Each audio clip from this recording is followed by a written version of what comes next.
न्यूजमध्ये आपलं हार्दिक स्वागत। आजच्या ठळक घडामोडी। रत्नागिरी जिल्ह्यातील खेड तालुका व्यापारी संघाच्या नियुक्त्या जाहीर। संजय कदमांनी केली रामदास कदमांच्या चौकशीची मागणी, तर 8 दिवसात जाहीर माफी मागा अन्यथा अब्रू नुकसानीच्या दाव्याला सामोरे जा रामदासभाई कदम। विरोधक मुसलमानांना भडकवत आहेत, हशमत परकार।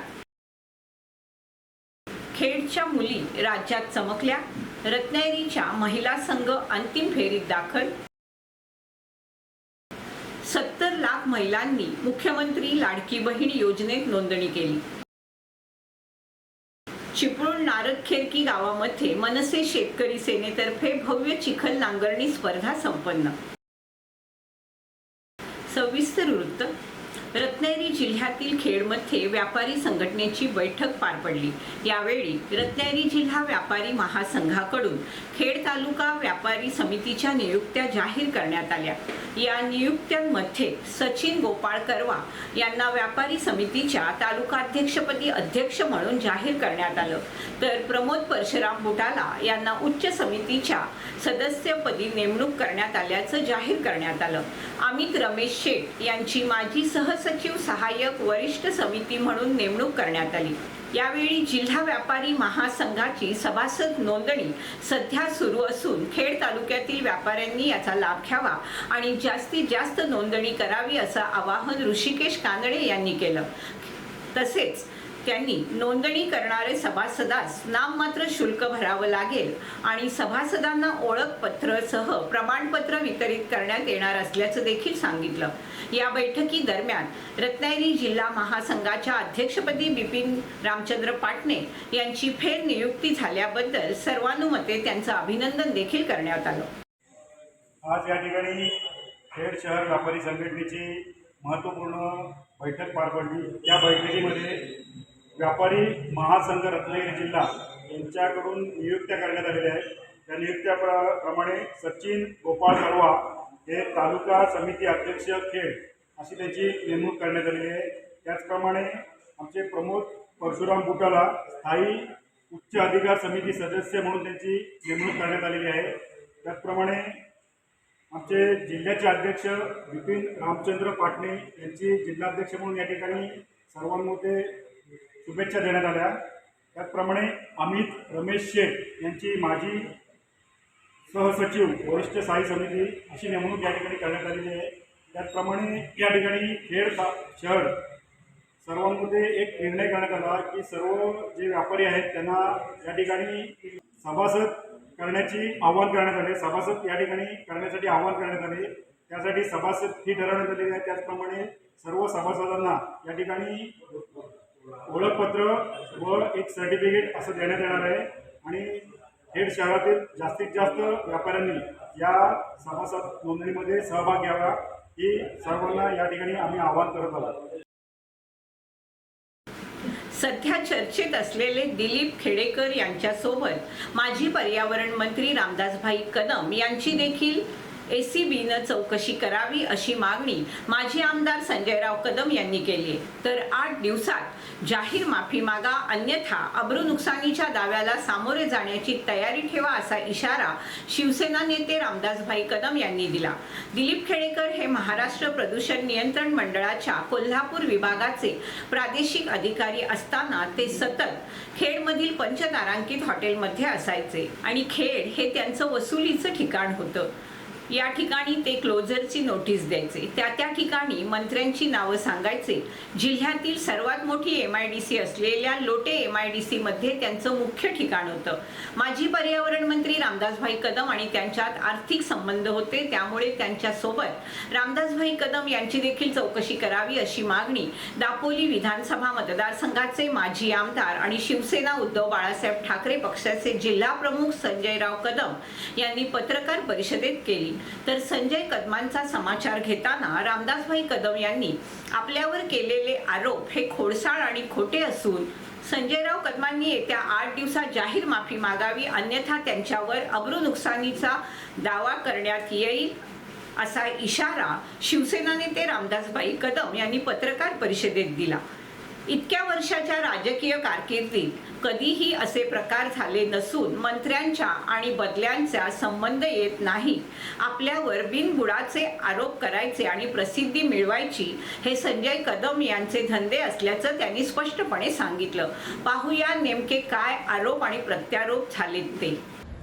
महाराष्ट्र प्रदूषण नियंत्रण मंडळाचे अधिकारी दिलीप खेडकर यांच्या कथित भ्रष्टाचार प्रकरणी प्रसिद्ध वकील ॲडव्होकेट तानाजी गंभीरे यांनी जी प्रसारमाध्यमासमोर जे त्याच्याबाबतचे असणारे गुन्हे याच्याबाबत खुलासा करत असताना तत्कालीन पर्यावरण मंत्री रामदास कदम यांच्यावरती झालेले आरोप आणि ह्या आरोपातून रामदास कदम यांनी केलेले खुलासे की माझा त्याच्या गंभीर प्रकरणाशी माझा कोणताही संबंध नाही, दिलीप खेडकर यांच्याशी माझा कोणताही संबंध नाही. आम्हाला या ठिकाणी नमूद करावं वाटते की दिलीप खेडकर हे प्रदूषण नियंत्रण मंडळाचे अधिकारी असताना रामदास कदम हे पर्यावरण मंत्री होते आणि रामदास कदम पर्यावरण मंत्री असताना खेड एमआयडीसी लोटे एमआयडीसी मध्ये जवळजवळ 70 ते 75 कंपन्यांना क्लोजर नोटीस देण्यात आले आणि त्या क्लोजर नोटीस देऊन त्यांची वसुली आणि हप्ते जमा करण्याचं काम हा दिलीप खेडकर करत होता.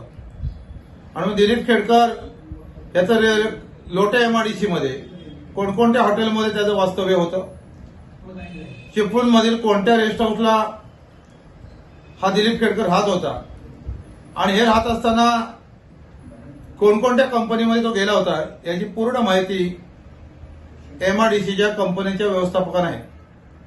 आणि मग याच्यातून जमा केलेला पैसा कोणापर्यंत जात होता, मंत्र्यांकडे कशापर्यंत त्यावेळी पैसे पोहोचत होते, हे सगळं पोहोचवण्याचं काम दिलीप खेडकरच्या माध्यमातून होत होतं.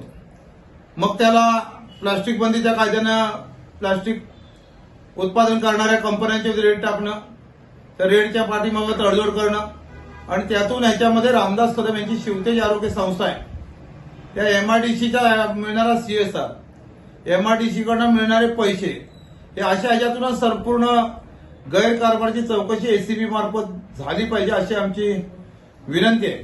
कारण हे दिलीप खेडकर हे वेगळ्या व्यावसायिकाला भेटलेले आहेत आणि भेटत असताना ते सांगत होते मी मंत्र्याकडून आलेलो आहे, या मंत्र्यांनी मला पाठवलं, या मंत्र्याचं एवढं डिमांड आहे.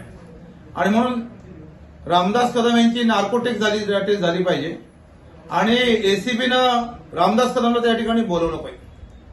सातत्यानं पर्यावरणाच्या खात्याचा गैरवापर करून मुंबईला असणाऱ्या असंख्य टोलेजंग इमारतीच्या बिल्डर लोकांना त्या ठिकाणी बोलवलं पाहिजे की त्यांच्याकडची जी असणारी त्यांना मिळालेल्या परवानग्या रामदास कदम यांच्या कारकिर्दीत ज्या ज्या परवानग्या झाल्या त्याच्यामध्ये ते पडताळून केलं पाहिजे. आणि ती जर पाहिलं तर निश्चित त्याच्यामध्ये यांना जेलची हवा खावा लागेल.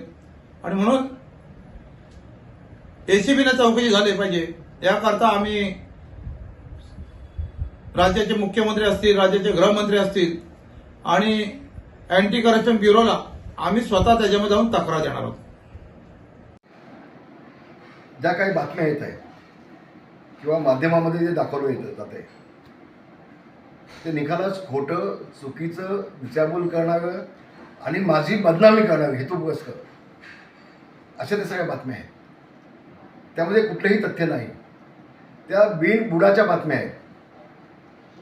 खरं तर प्रेसनी त्याला विचारलं पाहिजे तुमच्याकडे पुरावे काय ते द्या आधी आणि मग बातम्या दाखवल्या पाहिजेत.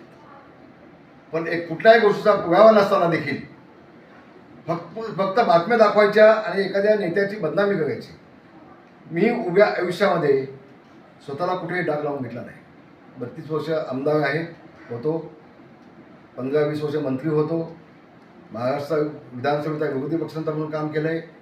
मी स्वतःला कुठेही डाग लावून घेतलं नाही. म्हणून अशा बदल्यामध्ये मी माझ्या आयुष्यामध्ये कधी विचार पण केला नाही. हा जो कोण दिलीप खेडकर होता तो प्रदूषण नियंत्रण महामंडळामध्ये अधिकारी होता. मंत्र्यांचा आणि या बदल्यांचा काडीचाही संबंध येत नाही. प्रदूषण नियंत्रण महामंडळ हे सदस्य सचिव आणि चेअरमन चालवतात आणि मंत्री इतका खाली जाऊन कधी बघित नाही किंवा मंत्र्याच्या माझ्या हाताळीत हे महामंडळ नव्हतं. तर बदल्यांचा प्रश्न उद्भवत नाही, काही संबंध येत नाही. पण असं असताना बदल्यामध्ये पैसे खाल्ले म्हणून एखाद्या माजी मंत्र्याला बदनाम करायचं, शिवसेनेच्या नेत्याला बदनाम करायचं आमच्या केसरकरांना बदनाम करायचं. 150 कोटीचा घोटाळा केसरकरांनी केला. फक्त हे कपोलकल्पित कुठलाही पुरावा न देता बिनबुडाच्या बातम्या अशा द्यायच्या आणि फक्त संशयाचं वातावरण निर्माण करण्याचं काम महाराष्ट्रामध्ये केलं जाते. मी त्याचा तीव्र धिक्कार करतो, याचा निषेध करतोय.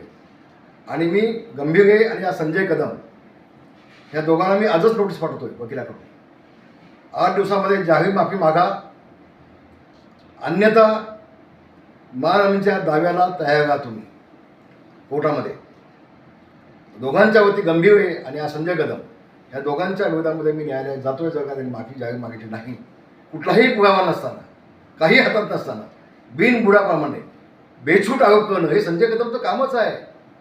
याच्या आधी 2 वेळा मी हायकोर्टामध्ये त्याच्या विरोधामध्ये केसेस दाखल केलेत, गुन्हे दाखल केलेत. 2 गुन्हे चालू आहेत त्याचे आता मानहानीचे त्याच्यावरती, आणि हा 3रा होईल आता.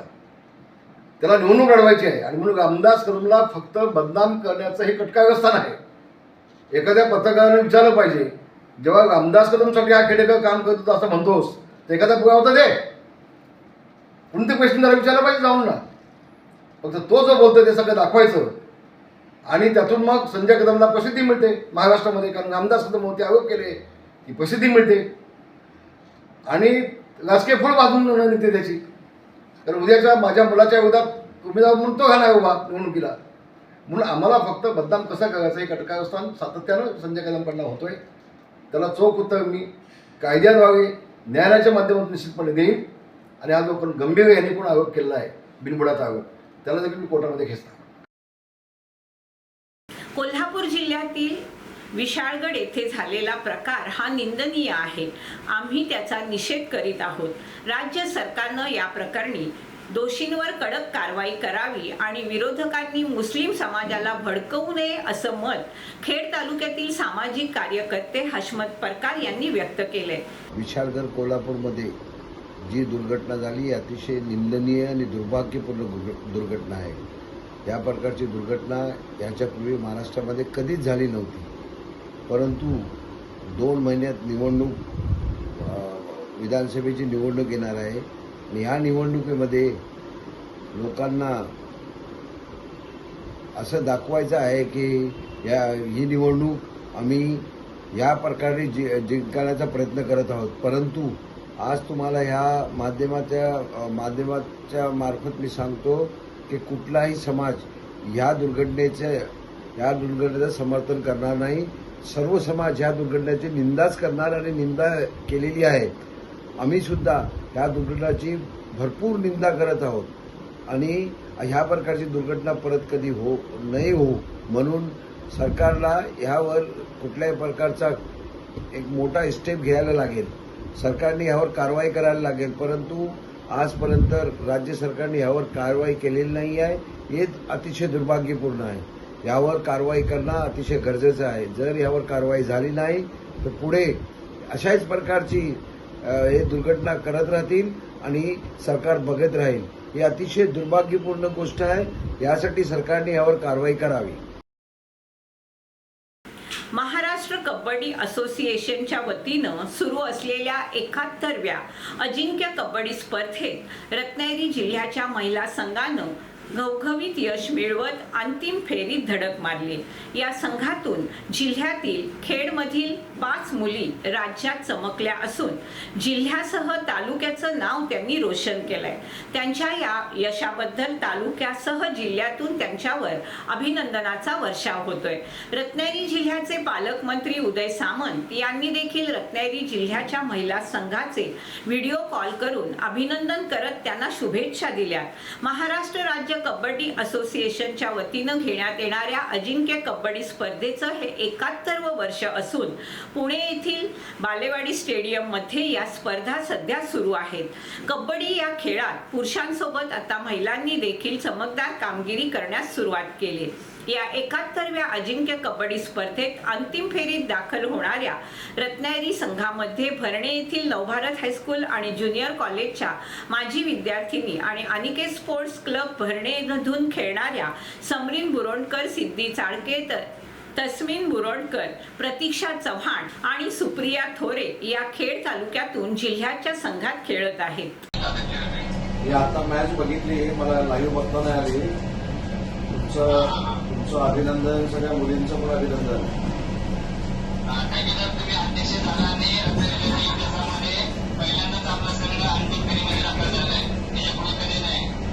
पण अंतिम फेरीमध्ये जरी दाखल असला तरी अंतिम मॅच जिंकायची आहे, काही झालं तरी. जिंकलीच पाहिजे. ऑल दी बेस्ट सगळ्यांना. नमस्कार. आणि सगळ्यांनी चांगली मेहनत केली. मी स्वतः आता मॅच बघितली. आपल्याला काही करून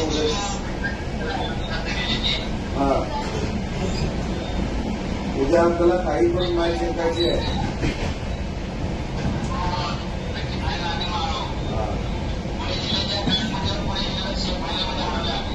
तर मी आता बघितलं पिंपरी चिंचवडबरोबर अतिशय चांगल्या मुली खेळल्या.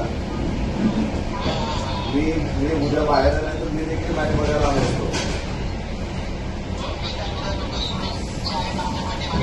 आणि मी स्वतः लाईव्ह मॅच बघणार आहे 100%. हा रवी म्हटलं काही करून उद्या मॅच जिंकायची आहे. चांगलं खेळून म्हटलं मॅच जिंकायची आहे.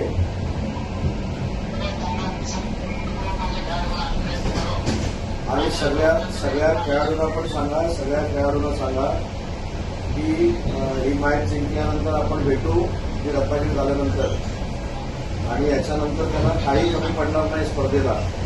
ही माझी जबाबदारी आहे.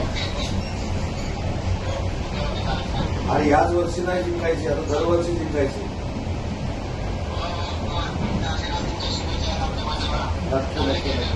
नक्की.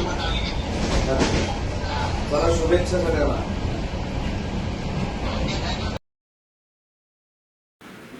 मुख्यमंत्री माझी लाडकी बहीण ह्या योजनेचा लाभ खेडमधील भगिनींना मिळावा आणि त्यांचे फॉर्म भरण्याची आणि रजिस्ट्रेशनची प्रक्रिया सोप्या पद्धतीनं व्हावी यासाठी कोकण मुस्लिम संघ आणि महिला विंग यांच्यातर्फे खेडमध्ये कॅम्प लावण्यात आला आहे.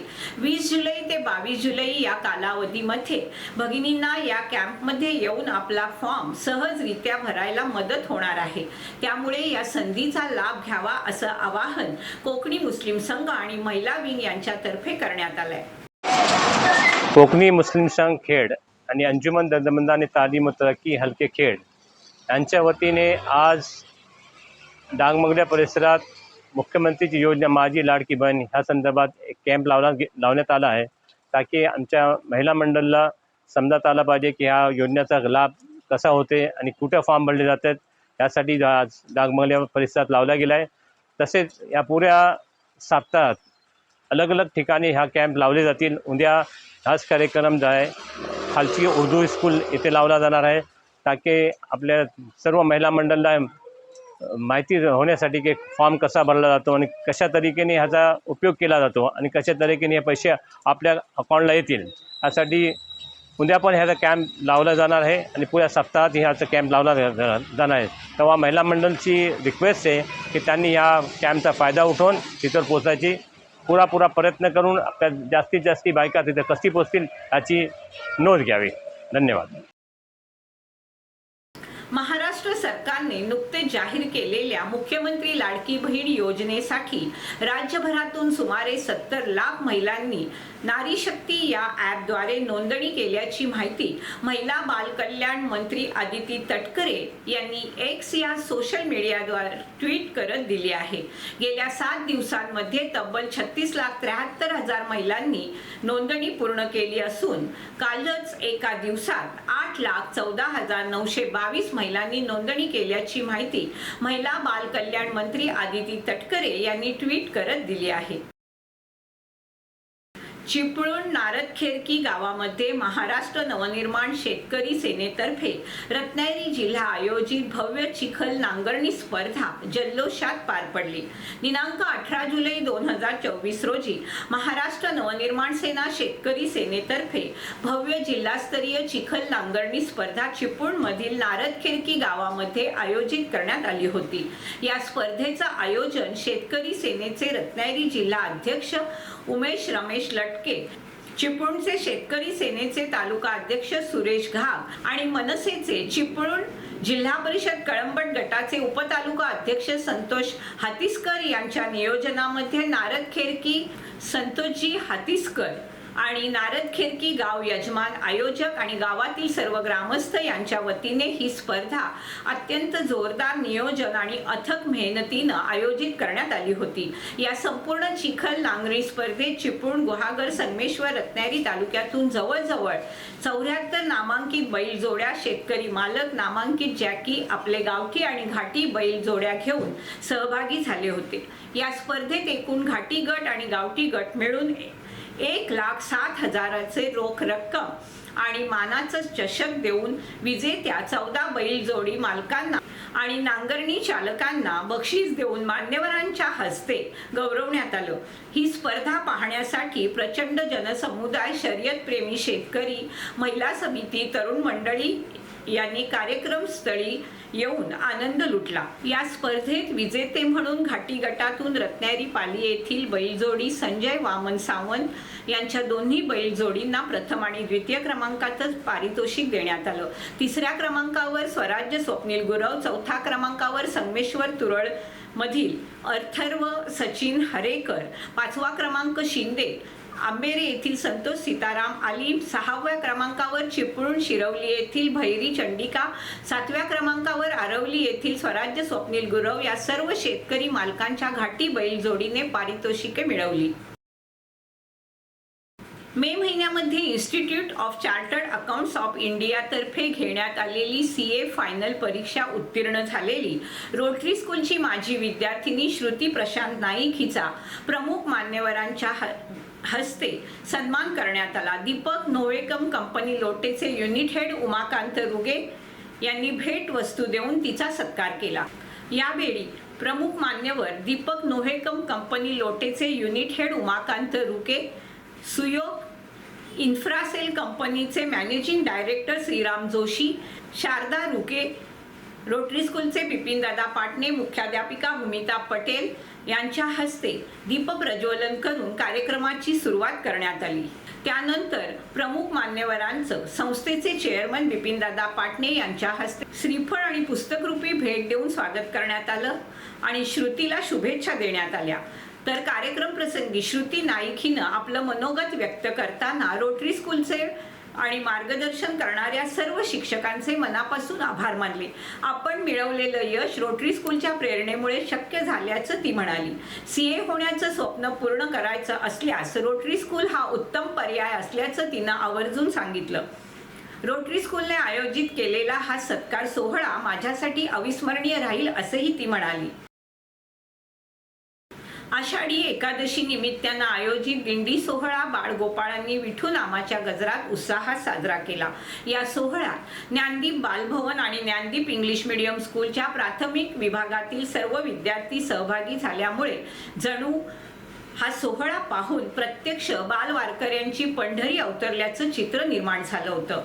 प्रशालेतील विद्यार्थी कुमार विहान आंबरे, राजवीर लिंबोरे, शर्विल श्वेठे, अनिश राणे, शीतांश आंबरे आणि सार्थक पडळकर या विद्यार्थ्यांनी विठ्ठलाचा पोशाख परिधान केला होता. तर रिया बुंदेकर, आरोही पाटील, काव्या सागवेकर, ईश्वरी गुडेकर, आस्था उपानेरकर या विद्यार्थ्यांनी देवी रखमाईचा पोशाख परिधान केला होता.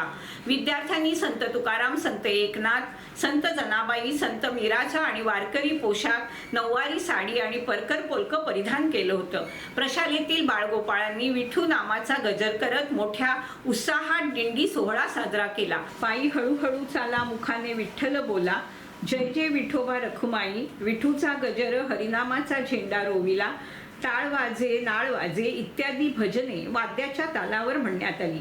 विठ्ठल नामाच्या जयघोषात अवघा परिसर दुमदुमला.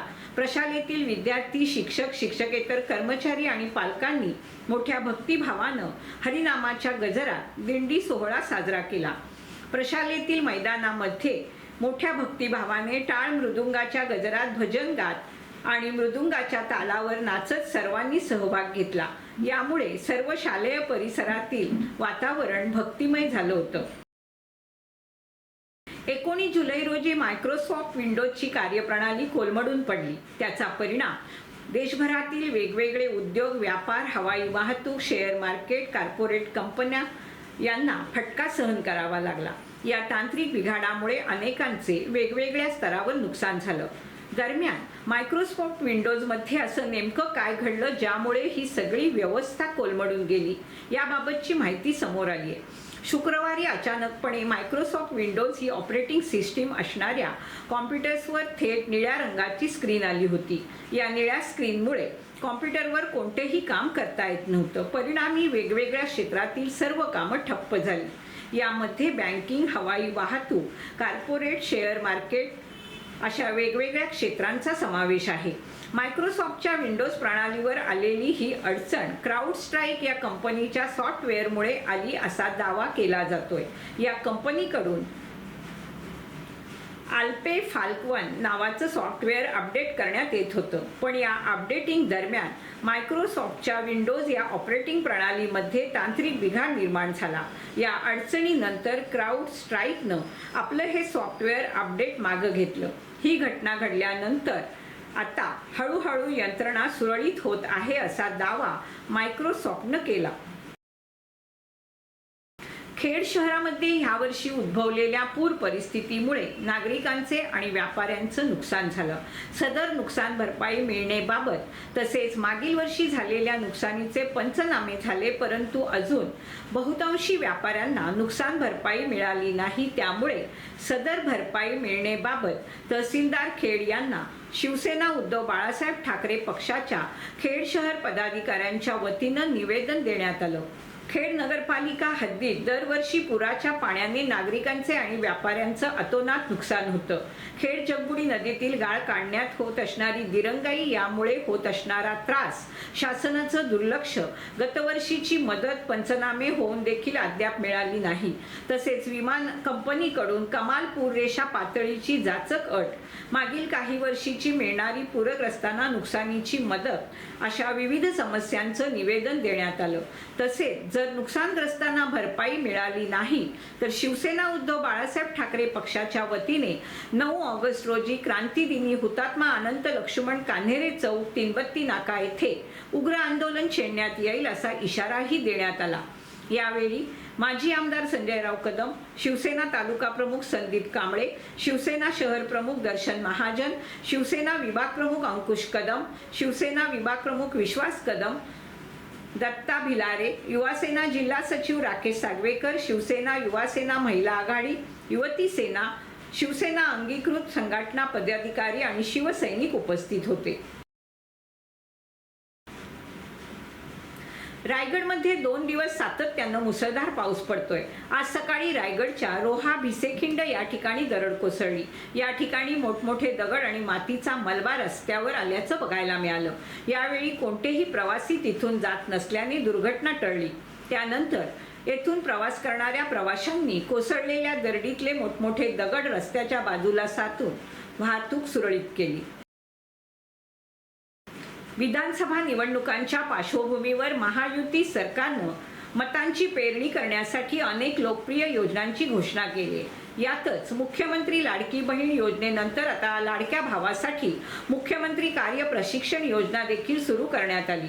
यावरून सरकारकडे पैसे नसतानाही अशा घोषणा केल्या असल्याची टीका विरोधकांनी केली. यातच आता लाडकी बहीण लाडका भाऊ यांचं झालं असेल तर लाडक्या नातवाचं पण तेवढं बघा असं म्हणत मनसेचे नेते गजानन काळे यांनी महायुतीवर निशाणा साधलाय. आदरणीय मुख्यमंत्री साहेब, लाडकी बहीण लाडका भाऊ हे झालं असेल तर लाडक्या नातवांकडे पण लक्ष द्या. आरटीई मध्ये 10,000 पेक्षा जास्त शाळांमध्ये आणि 1,15,000 पेक्षा जास्त जागा असलेल्यामध्ये अजूनही वंचित आणि दुर्बल घटकातील मुलांना महाराष्ट्रामध्ये प्रवेश मिळालेला नाही. हायकोर्टात या संदर्भात जनहित याचिका दाखल आहे. ह्या वर्षी नको तो GR काढून मुख्यमंत्री आणि राज्य सरकारच्या शिक्षण मंत्र्यांनी या खाजगी शाळांना यावेळी वगळलेलं आहे. याचं मूळ कारण या खाजगी शाळांना जो परतावा द्यायचा आहे तो 1,800 कोटी रुपये द्यायला राज्य सरकारकडे पैसे नाही. त्यामुळे या नातवांचे प्रवेश अजूनही झालेले नाही.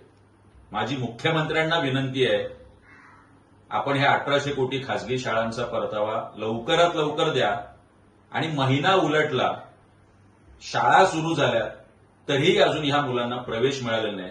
यांचे प्रवेश सुकर करावे आणि पालकांना दिलासा द्यावा. आता वेळ झाली इथेच थांबण्याची. आपण पाहत रहा आपली लाडकी वाहिनी दीपवाहिनी.